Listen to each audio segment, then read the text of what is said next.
everybody, and welcome to the sponsorless Friday beer break.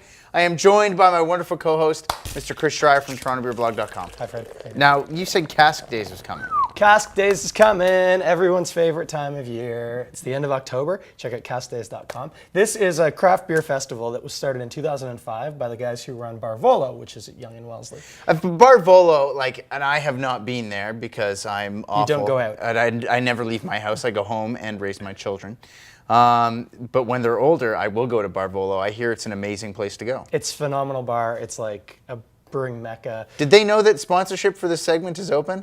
Ralph Collins. Anyway, they started this Cask Beer Festival, and we'll talk in a second about what Cask Beer is, but they started in 2005. It's been going ever since. It's huge now. The first year they did it, they had, I think, 21 different beers in casks. This year they have over 200 different beers. They actually have more beer in cask at this festival than a lot of other festivals in North America have in general. So it's the biggest cask beer festival in North America, and it is here. What is cask beer? Is it just beer aged in like a wine cask? No, it's actually different than that. I know you might hear the sounding that way, but it's about how the beer is served at the bar.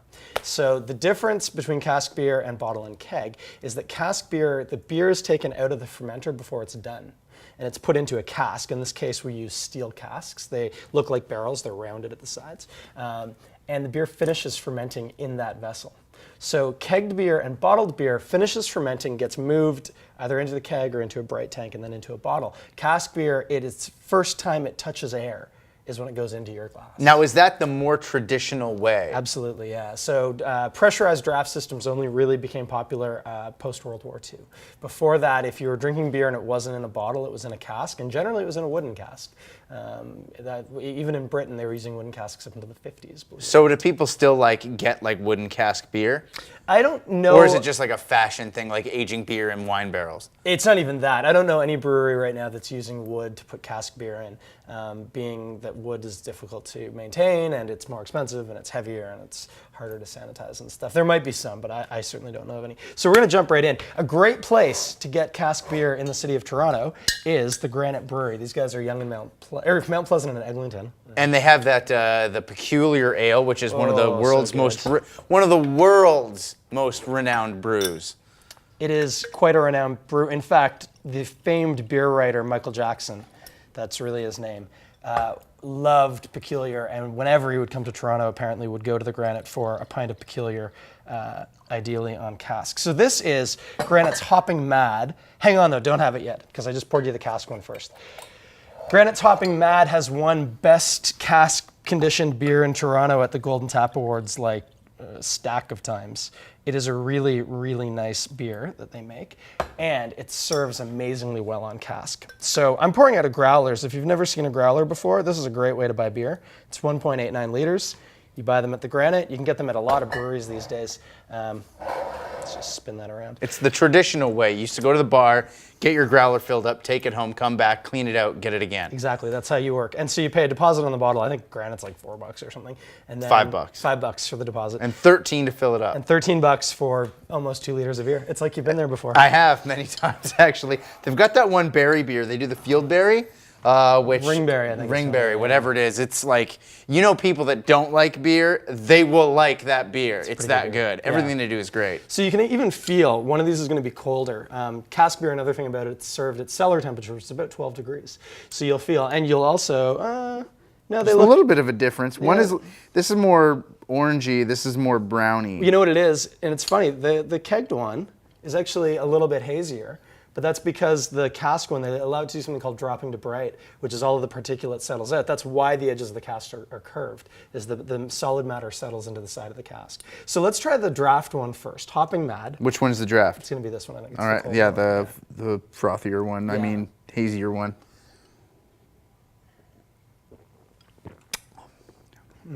That's really good. Yeah. It's very tart. Yeah, it's very hoppy. You get a ton of bitterness for sure. And then you get, Granite is a classic English brewery. Ron is an amazing brewer and uses amazing English ale yeast, which I get a ton of fruitiness from in this. But first and foremost, you get this big dose of nice hoppiness.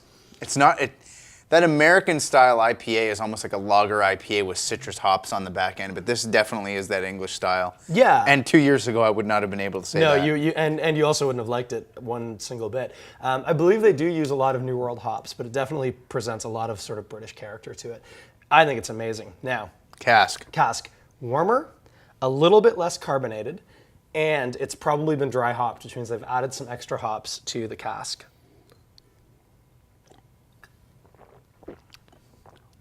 That is so interesting. I'm not a big cask guy, but I really like this. Yeah, so I get, again, more pronounced hop. The warmth of the beer allows more of the flavor to hit you, and there's definitely a bit more of a hoppy aroma to it, I find. Like you can really sense that lack of carbonation. It's a lot creamier tasting almost. Like it's The mouth feels amazing on it. softer, really soft. So I drink a lot of cask because at Castro's, where I drink and where I work a bit, we have 4 cask hand pumps, and so it's like all I drink when I'm there. So it's funny because I drink so little draft that when I have it now, when I drink it, I'm like, ooh, that's very bubbly. Yeah, I don't know what to do with myself. It's so fizzy. But yeah, so it's a really neat comparison. And it's such good beer. It's really good stuff. I don't even want to talk right now. I want to just drink it. But cask beer, I'm a huge supporter of cask beer. Love telling people It's going about through it, like a love big selling it. renaissance right now too. 3 years ago, if I were to talk about cask beer, I would tell you the places in Toronto that have it. And you would be talking about Barvolo, Say What, the Granite, maybe 1 or 2 other kind of places. Okay, that's a little unfair. 2 or 3 years ago, there were some people into it. But now, it's more like who doesn't have cask. Because everybody, it seems like now, seems to have a cask hand pump. So if you go into a bar, you'll see it. It's normally separate from the draft tower. They'll have like a tall handle, and the person working it will literally be pumping. And that's what they're doing. They're working a hand pump, pulling the beer out of the cask into your glass. Most of the time, as long as the bar is a good beer-friendly bar, it's going to be the freshest beer you're going to get because it's only good for 3 to 5 days, 5 at the very most, and 3 is ideal. You want it gone. You want it to be emptied out. And so really, really fresh, dry hopped. And a lot of the time, the breweries will do stuff on cask that you can't get. Like one-off beers, which is another cool thing about Cask Days. I say over 200 different beers. A lot of those are collaborations between breweries, are specialty beers, one-offs. They do, I don't know if they're using the same format as last year, but last year they had a section that was just fall beers, so pumpkin beers, spiced ales, or harvest ales, right? That St. Ambrose like pumpkin beer, I think that's probably my favorite. There's that one that you got in from the States. That one Shipyard. Yes. Okay, we're gonna cut you off because you're gonna get me talking about pumpkin beers. But Cask Days, where? It's at the Evergreen Brickworks, and if you look at caskdays.com, tickets are for sale. There's 5 sessions, so you can go to one of them. It's an amazing event to get amazing beer at. So caskdays.com, and if you're looking for cask before that, Granite is a great place to get it. Peculiar Ale, I'm telling you. If you try the cask thing, it's not your thing. Peculiar Ale will not let you down. It'll be your best friend. There's a reason why this is the best cask beer in Toronto. These guys are amazing.